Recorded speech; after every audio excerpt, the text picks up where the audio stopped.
living with an ASD son. Hi, Mum. Hi. I don't like the contact that we're having right now because of where the lens is so shut. Which is really funny because up until about the age of 12, you were so cuddly. No, you just don't ever. No, occasionally I get a... We're going to ask Mum a few questions about what it's like living with me. So what's it like? I wouldn't know any different, but it can be challenging at times, especially because I am on my own and it's just you and I. Challenging, but so much fun. I've learnt so much about so many random things. I've been to some great places. We're not very conventional, even the dog size. Yeah. I think schnoodle might be the only normal thing here. How much on a daily basis attention do you need to give me? Ooh. How much you have to give me on a daily basis? Now, I know this answer. on a daily basis, that's pretty much full on. So I really try and wake up earlier than Theo so that I get a good hour to myself with my own morning routine, which didn't happen this morning, did it, Theo? No. So if I don't get that, I get really thrown out. So I'm a bit thrown out today. Pretty much a lot of attention. There are certain times when Theo knows I've got to work, and so he will give me that space, but literally up until 2 minutes before I work, and then 2 minutes straight after, back in, checking in. I mean, if I just walk up the stairs to go in the bedroom, put washing away, or into the bathroom, his door opens, there he is, another question. Or if I'm downstairs, every half an hour, come down, talk about something, normally an obsession. Theo requires quite a lot of attention and has... Needy child.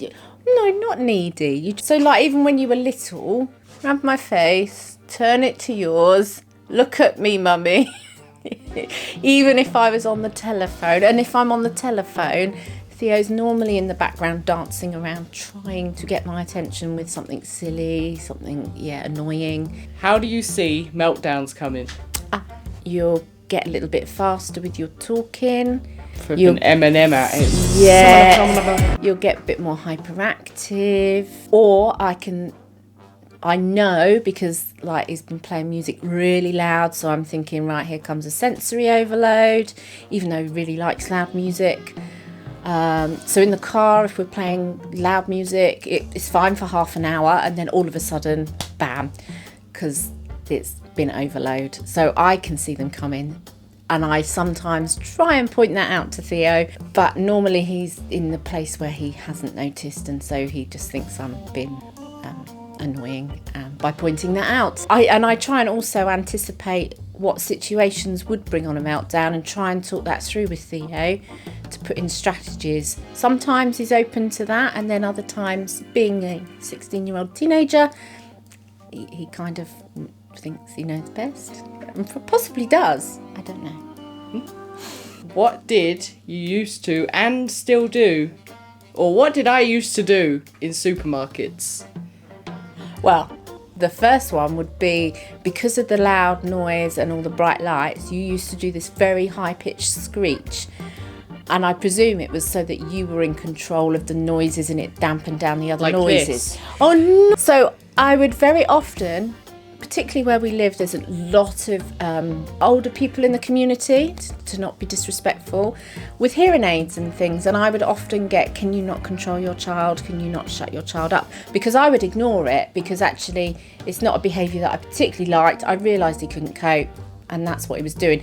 If I'd have known maybe more about the autism then, I maybe would have given him ear defenders from a very young age, or not taken him into supermarkets wherever possible. But then Theo would also find a self-soothing method in supermarkets, which would be the freezers. Yeah. So Theo would go, and still does, I would imagine, because I know he does it at home sometimes. He goes to the freezers, and like the ones we've got they're like the open top ones. So I would see this little bottom hanging out of the freezer, and he'd be smelling the frozen food because he liked the smell of frozen food. Yeah, so remember when I said smells didn't bother me that much? They did, I just forgot. Routines. Routines. How do routines go? Oh gosh. So there's certain routines that we have routines? that we do stick to. So you get into like little cycles of mocha and egg roll at certain time of the day. And I did have a mocha today, but I didn't have an egg roll. But you didn't have an egg roll because I gave you an alternative when you were open to that today. They were alright. Yeah. So like when I've dished up the dinner, we have this conversation that has to be the same every time. I say thank you, she says enjoy, and as she says enjoy, I have to go through the doorway and say, will do. Yeah. Don't know why I do it. But only for dinner. Only for dinner. If I say that at lunchtime, then I get sort of snarled at that I've said it at the wrong time. No, I just ignore you and walk upstairs. He'd always wanted to know what was happening the next day, so at some point I introduced a whiteboard and I would write down what we were doing the next day, and that was fine. Then he would change it. So, because he felt that there were demands.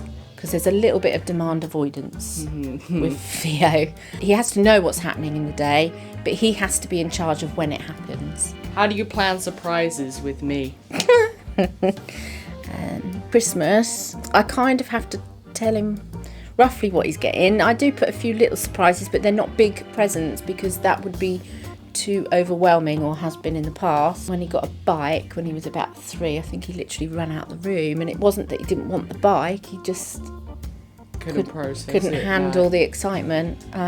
So I normally discuss with Theo around the theme of what Christmas present or birthday present is going to be. But even at the Usher one, it's all right. He's just tapped me because I picked my finger, which I do quite a lot because I have to fiddle. We've explained this in another video, I think. But that's exactly, it's so subtle that he just like literally, even though I don't even know I'm doing it, I'm getting that. But I've never seen anyone look so uncomfortable in an audience ever. I meant to be on the stage. Yeah, so everyone's like clapping along, and Theo was like, he had no rhythm, he couldn't dance. It was just painful to watch. I mean, admittedly, it was like, I was just trying to fit in. It was, but he did enjoy it. But we'd sat down, and in the interlude between sitting down and the concert starting, Theo had gone on his Minecraft on whatever device he had and had rebuilt the stage on his Minecraft already. And since we've been to that concert, Theo has watched it many times and recreated it, whereas I have vague memories that it was a really nice time. Usher looked great, there was some good dancers. Theo remembers it detail. Last questions for you. Okay. Advice for parents, for other parents. Do not blame your parenting on how your child is.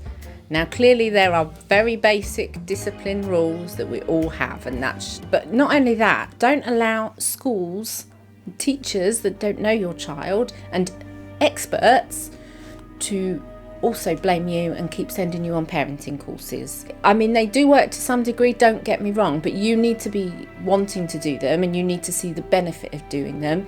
But there are times they will send you on these courses and you're like, this does not suit me and this does not suit my child. And just to be strong about knowing that you know your child best and you're doing your best job for them. And even friends and family can be like, you should do this, you should do that, you shouldn't let him do this, you shouldn't let him do that. It's really hard to stay firm in what you believe and what you think is best. Now, as a parent, as any parent, you will get it wrong, bound to get it wrong many times. If you're getting it right most of the time, then you need to go with your gut instinct. And just be a bit kinder to yourself. Maybe on a daily basis, I still question my parenting. You're doing a good job, I think. I don't know. I mean, he would say that, and that's good. Right. So, thank you, Mum, for explaining how messed up I am. Anyway, please hit that subscribe because that's very helpful. And leave a like because then I get to know if you actually like the videos that I post. And leave in the comments if you have any questions for my mum. Not me, I was just sat here the whole time, I didn't know what I was doing. And hit that notification, because where my Instagram doesn't work, you don't know when I'm going to post a video. So you need to be notified. That's the bell. Yes, the bell at the bottom, just down there. Down there, yeah. Right, we're going to go. Yeah, we'll We just go. We go. We're Yeah. gonna Bye. yeah. Bye. We just come on, Schnoodle. Coming in. Okay. All right. Bye, guys. Bye.